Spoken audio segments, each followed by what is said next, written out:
it's Christian from Triple C Management Games. So for today's comic book issue today, I have a great one for you. Cannot wait to talk about this. Ghost Rider #1, Volume 2, 1990. I'm going to tell you right now, this book is fantastic. I can't believe it took me so long to read this book. Honestly, it was one of those books that I probably should have read a long time ago, considering Ghost Rider is one of my favorite Marvel comic book characters of all time. Something about Ghost Rider just really, he's just different. You know, like multiple versions. You got Danny Ketchum, you got Red Ghost Rider. You know, my viewpoint is this, right? When you talk about Ghost Rider and superheroes, we think about the super guy, the nice person, you know, the person that's like all the money, all this, all that, right? No, not so much, right? Ghost Rider is one of those like blue collar kind of superheroes, you know, like the workers man, you know? And I think that's what relates to me the most about him. Not only is he badass, right? That's the thought you gotta think about. His head's on fire, his hands are on fire, rides a motorcycle, wears a leather jacket. His weapon of choice is a chain that wraps around his body and spikes on, like, come on. Like, if that doesn't scream badass, I don't know what does, okay? So anyways, this book, volume 2, #1, was amazing. The book I have here is a direct edition. You'll see by the signature down here. But look at that iconic cover work.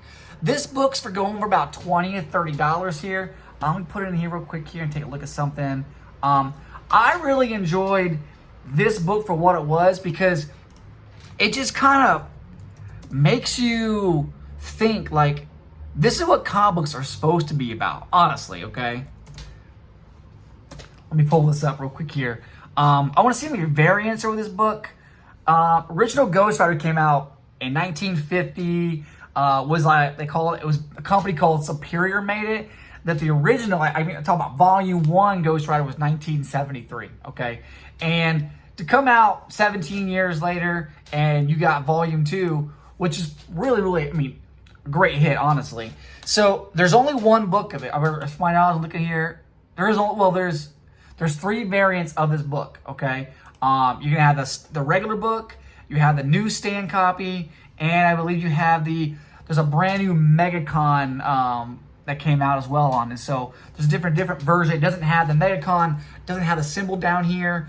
Looks like the colors are slightly different. It's like a green background versus, like, I don't know, like a bright green background versus this like pukish yellow brown color here. But anyways, yeah. When it says fantastic first issue, believe me, it's fantastic, okay? This is all about Danny Ketchum, excuse me. The one thing about this here is that there is a scarce second printing of Ghost Rider where Ghost Rider's head is in the UPC box, is what it says here. So instead of having, so instead of having the barcode here or the Spider-Man, you got the Ghost Rider symbol here instead. That's the second print, okay? That's what changed the print. I don't see anything else different on the print itself. So anyways, that book's about $20. This book is a $30 book. And I tell you, this is the first appearance of Daniel Ketch as the second Marvel Ghost Rider, okay? Possessed by Noble Kale. And it's also the first appearance of Death Watch, a demonic entity, okay? There's actually 2 main bad guys in this book. Death Watch is one, and Kingpin's another, okay? This really kind of breaks down the origin of where Danny Ketch becomes Ghost Rider, and how, or what fuels his fury to kind of help take down the bad guys, okay? This style of bike is awesome. Like, in the book here, I mean, the artwork is fantastic. The storyline is fantastic. Honestly, it's probably one of the best books I've ever read.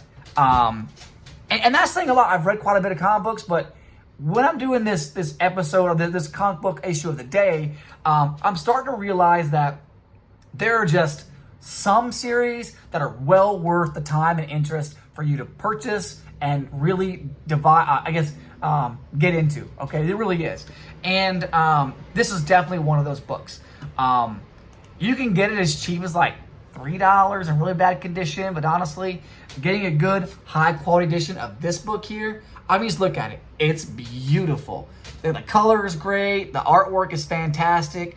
And And there's a really good like spread inside it where I think it's like, I'd say about 25% through, you open it up and bam, it's this full left view. I mean, this page is just amazing artwork, okay? Yeah, I was very, very impressed with this one here. Really looking forward to reading more of this volume. I got a few more books and like I said, Ghost Rider is one of my favorite characters. I'm actually on a mission to collect a lot of Ghost Rider's first, second, and third appearances, whether it's a Marvel Spotlight or it's the original Ghost Rider series from the 1970s, and then into this one as well, 1990s.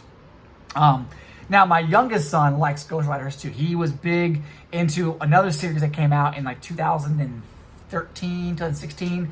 I'll do another video of that later down the line, but Ghost Rider is a fan favorite of mine. So what do you think? Do you like Ghost Rider? What do you like about Ghost Rider? I don't know if you haven't seen a movie with Nicolas Cage, I recommend seeing it. I'm not saying it's perfect, but it's a pretty good rendition, I think, in my opinion, of what I expect Ghost Rider to be like. I mean, I don't think that even Mendez was a great choice to be in there, but I thought, having Nicolas Cage as Ghost Rider was pretty awesome in the movie. The one thing I like about this book is that it's long. I mean, there's probably like 30 or 40 pages in this book that have story content to it. A lot of the books I've read in the last few weeks, it's like half the book is ads, half the book is short stories that add into it that don't really correlate with the main focus of the book. But this book is all about Ghost Rider, and that's great. It brings out that classical 80s, early 90s artwork, which is fantastic. The storyline is very smooth, it's fluid, and it makes sense from start to finish. And the ending, it makes you want to find out, oh, what happens next? A lot of books I've read don't do that. So that's a big one for me too. If I'm encouraged to read more and I want to find out, hey, what happens next? What happens to him? How does he do this, right? I'm going to be more intrigued, which has caused me to go out and get more issues, okay? Anyways, let me know what you think. I really appreciate reading these books. I appreciate everyone's viewers, subscribers, in the comments. A lot of comments lately. I had a comment the other day saying, glad that my video popped on the algorithm because they were trying to get back into comics, and it really helped out with one of the issues. I think it was my X-Men 24 issue with the cover of Wolverine on that variant issue. So anyways, let me know what you think. Christian out.